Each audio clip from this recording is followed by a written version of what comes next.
Okay, we start a new chapter here, and now we're getting into employee earnings. Oh my goodness, I've got experience in this.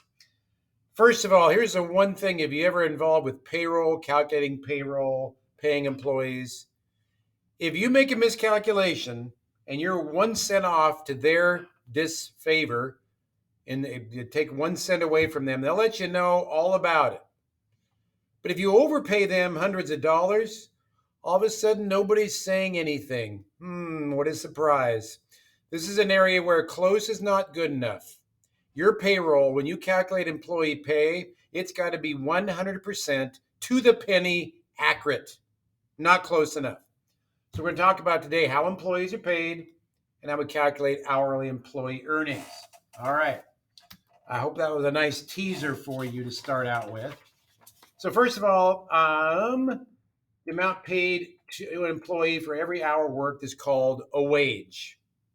And again, we're exchanging work, production from someone for pay. There's a transfer there. Okay? All right. A fixed annual sum of money divided among equal pay periods is called a salary. Now, this is what I'm used to, is being paid the same amount every month or every pay period. I could go back, my goodness, probably 30 years of my work life to where I've been paid a salary. I don't really hardly even remember what it is like to get an hourly paycheck. All right.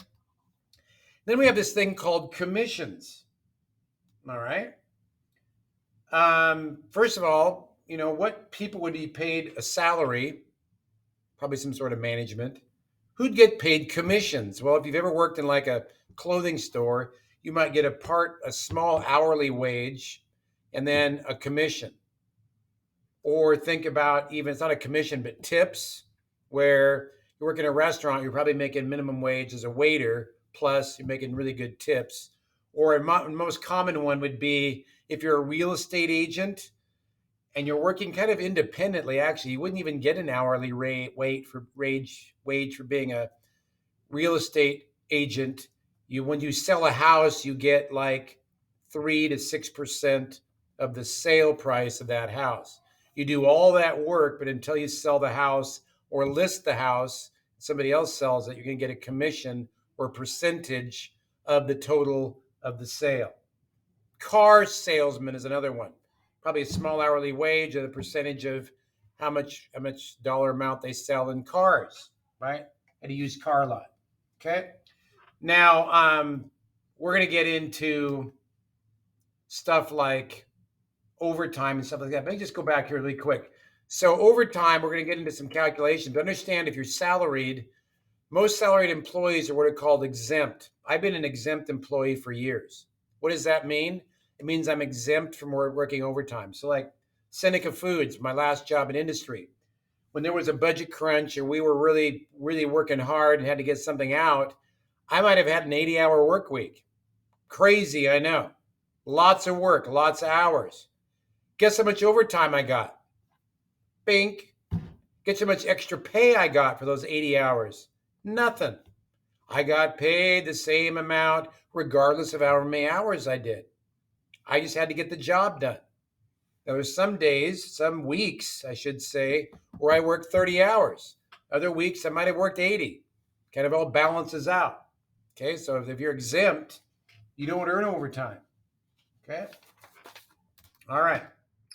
So the total amount paid by business for an employee's work earning by a wage, salary, commission is called total earnings. We also might use the term gross pay, gross wages, gross earnings. I find myself saying gross pay.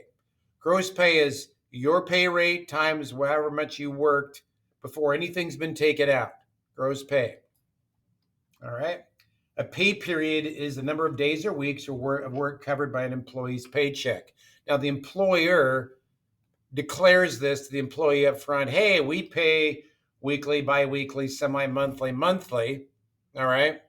And you're expecting a paycheck within a certain number of days toward after the end of that period. Now, in our case here at school, I get paid on the last day of every month, on the morning of the last day of every month. So today's March 2nd, Monday, February 28th.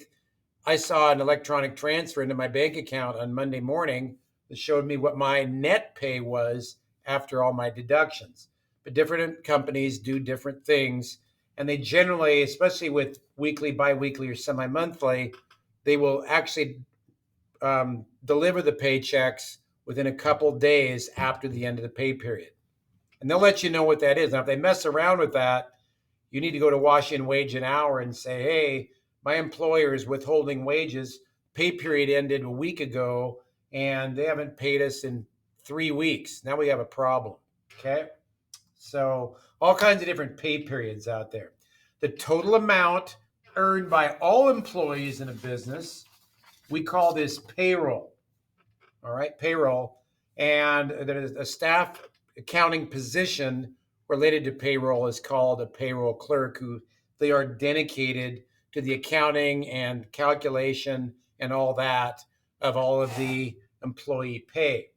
Now, one thing you have to understand, like here at College Place, I manage the career and technical ed budget.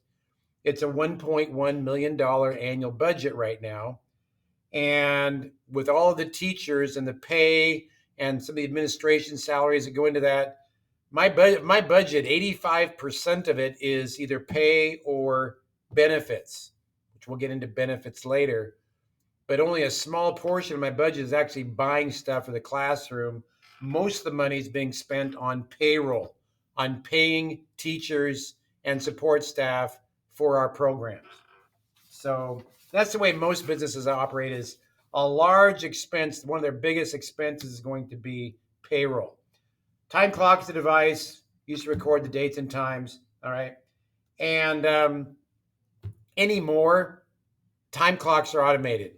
You have like an ID badge, kind of like this. You have an ID badge and you swipe it when you come in, or you scan it when you come out, or whatever, and it records your time.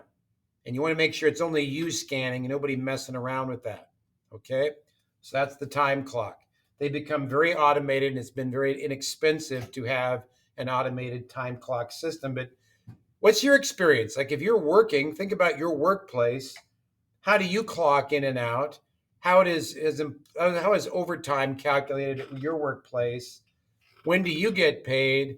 How do paychecks appear? Do they do direct deposit into your bank account? Stuff like that. And let's kind of think for a second. Think about an amusement park and the various employees that would be classified differently. So, for number one, who would be the hourly employees at an amusement park? All the people running the rides, for example, right? Taking the tickets, all that stuff.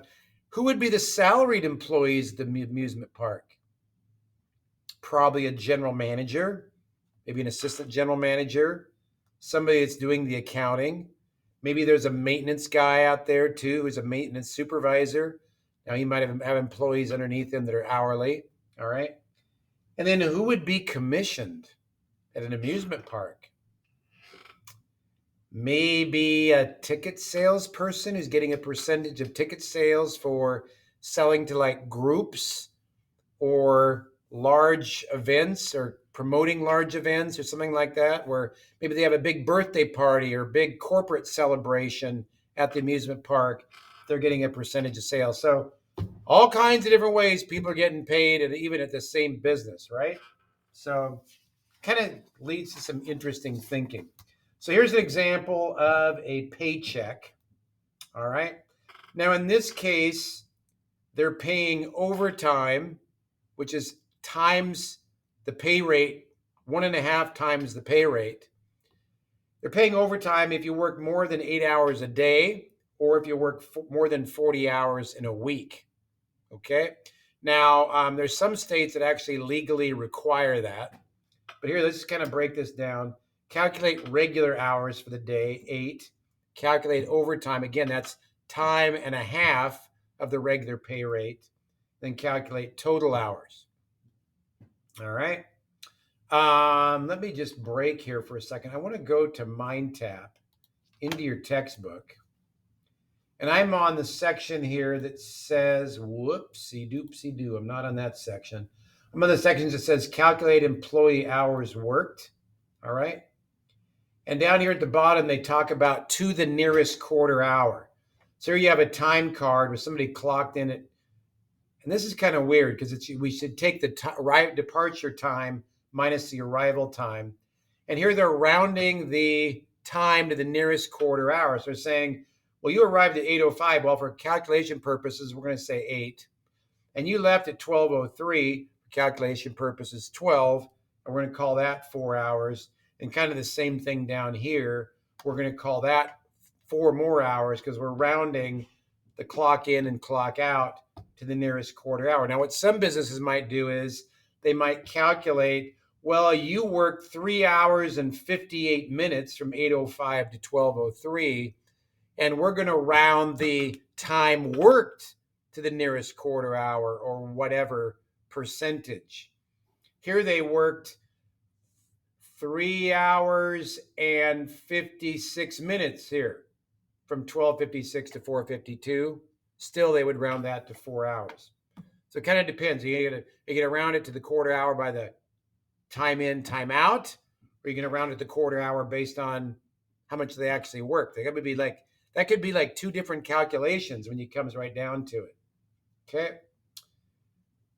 And so here they use the example of they worked overtime one day and they clocked back in after they'd already left at 5. They came back at 6, worked from 6:02 to 8:33. And again, they rounded the nearest quarter hour and calculated 2.5 hours there.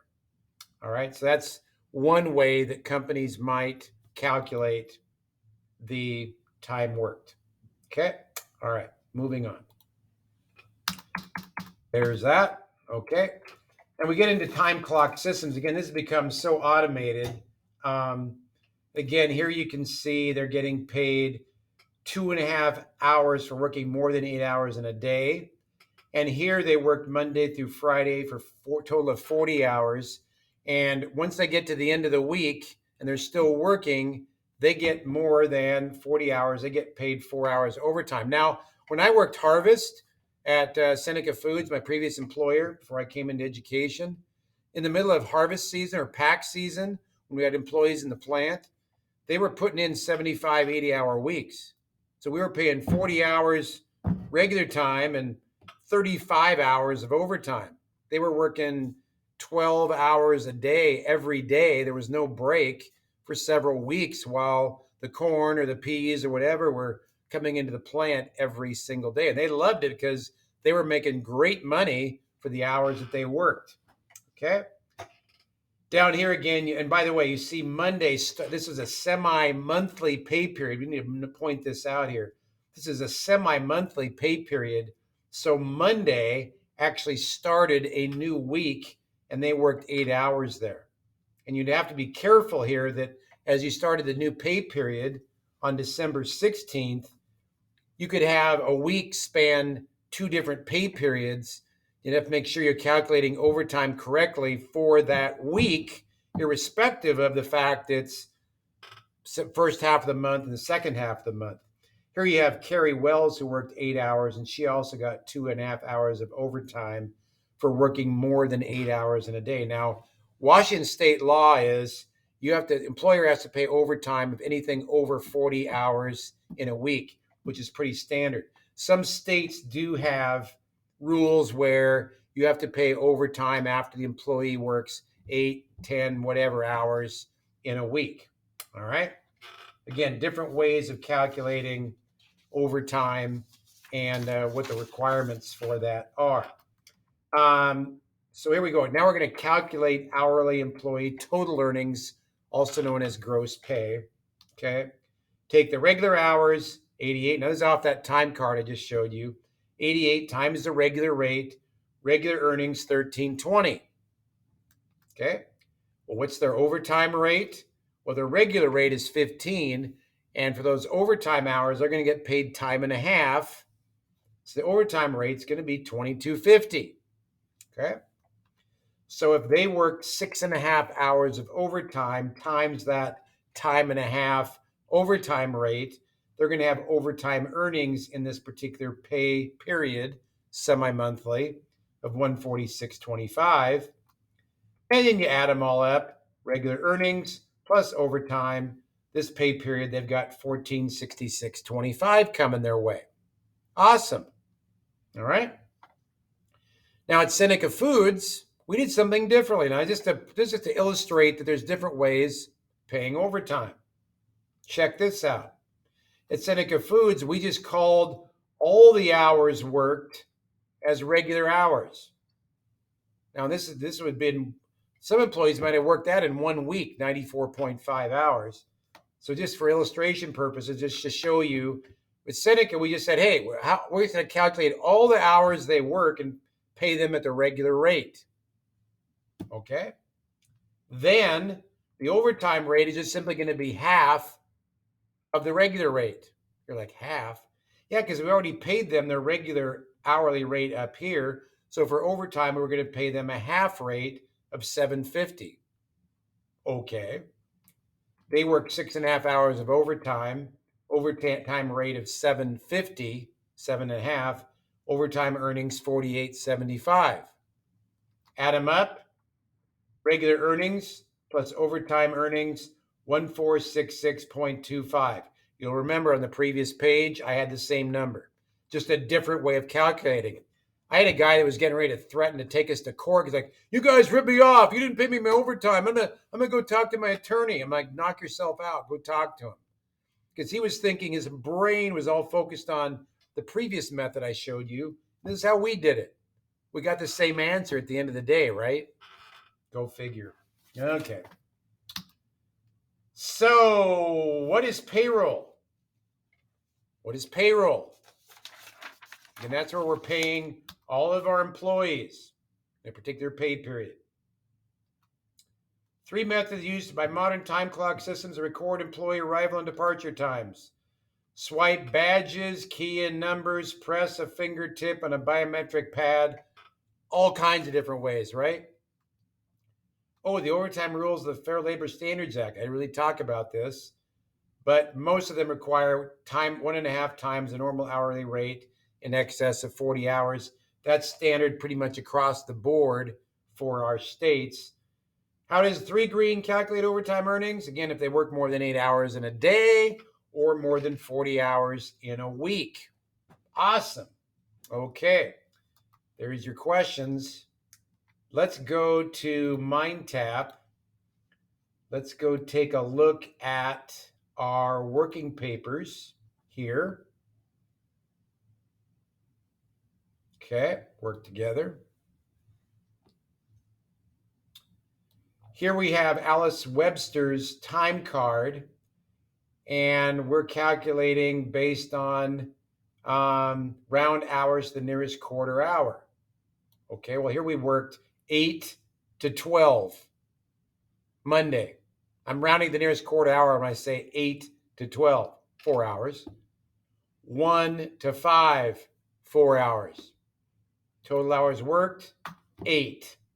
Overtime, 0. Now it says round to the hours to the nearest quarter hour. So I'm assuming we're talking hours clocked in.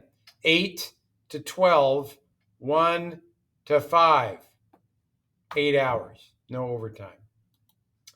8 to 12, 1 to 5. Again, I'm just rounding mentally as I go through that, 8 hours. Now, again, you think, this is silly, Reardon. I know most time card systems are going to be automated. It's going to calculate the hours. Maybe there's a place to make adjustments in there by the payroll clerk, but that's what you're going to see. Next, we have 8 to 12, 4 hours. 1 to 5, 4 hours. That's 8 hours. Now we're working more than 8 hours in a day. 6 to 9:30, 3.5 hours overtime. Can you see that? Rounding the nearest quarter hour. Then we come in Friday. We missed the morning. We worked from 1 to 5, 4 hours. 6 to 10, 4 more hours. Maybe it's a swing shift or something like that, 8 hours. We've now worked 40 hours in a week, but we're done working for that week. We had 3.5 hours overtime. Now remember, because of the way they're calculating it, it would be possible to earn overtime and actually work less than 40 hours in a week because they pay for any hours worked over 8 hours a day. Come back Monday, 8 to 12, 4 hours. 1 to 5, 4 hours, 8 hours. 8 to 12, 1 to 6, 4 hours plus 5 hours. That's 9 hours. They will get 8 hours plus 1 overtime. They worked 9 hours. They worked 1 more extra hour that day. Now, I don't know if the employer is doing this out of the kindness of their heart or whether it's the state law where they are working. 8 to 12, 4 hours. 1 to 5, 4 hours. There's 8. Thursday, 8 to 12, 1 to 5, 8 more hours. 8 to 1, Friday, 5 hours. 2 to 5, 3 hours. 5 plus 3 is 8. Now, here they've worked 40 hours for the week, 1 hour overtime. So now, whatever they work beyond that, it's going to be overtime. They come in Saturday and work from 10 to 1, rounding the nearest quarter hour. They worked an additional 3 overtime hours. That's the end of that week. Semi-monthly, getting paid twice a month. Then we start a new week, 8 to 12, 1 to 5, 8 more hours. Now, don't get confused because we just finished the week. Now we just started a new week. No overtime there. So all told, if we add all that up, we're going to have 40 plus 8. We're going to have 88 hours of regular time. And 3.5 plus 1 plus 3, 7.5 hours of overtime. And that looks good where I sit. How about you? If I'm going too fast, slow me down, go back and watch it again. Grade step 1. How did I do? I nailed it. Perfect time card. It's going to be automated anyway, right? This is for understanding purposes. Next step. Now we're coming down here, and there's her paycheck. And now we're calculating pay. Ooh, goody. Let me come down here with a little adding machine here, also known as my Excel worksheet. Okay, Excel. Blah, blah, blah. Let's see here. Let's get this thing down here. Wait, where did my Excel go? Excel, come back. There you go.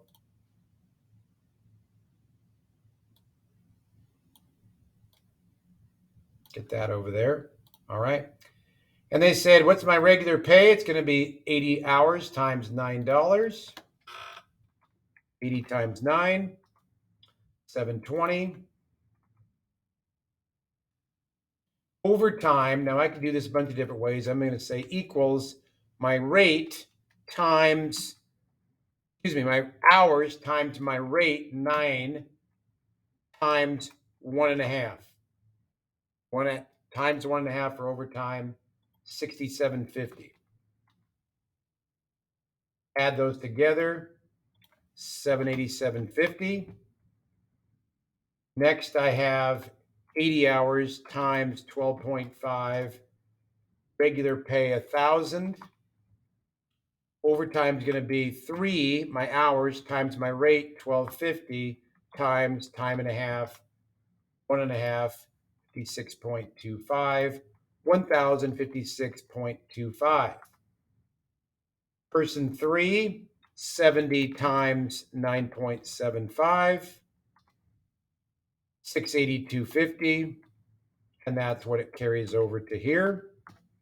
And then was it Alice? Yes, she had 88 hours and 7.5. Regular pay is going to be 88 times 11, 968. Overtime is going to be 7.5 hours times 11 times 1.5, or 123.75. Add those last two up, that plus that, we have 1,091.75. Okay. And again, you would cross-check this, you double-check, triple-check, make sure you did not miscalculate. And of course, anymore, this is being automated through payroll records and computers. But still, you have to make sure you're entering all the data correctly, like hours worked and hourly pay and all that kind of stuff, to make sure you're doing it correctly. All right. So we calculated the total earnings. Again, we would call this payroll because it's for our 4 employees in the company. Right on. And there we go. And we're ready to grade that. How do we do? Nailed it. So now you're working on your own piece for lesson 12.1, in addition to completing the terms review for 12.1. All right. Let me know if you have any questions. Thank you for watching. And remember, it's got to be accurate to the penny.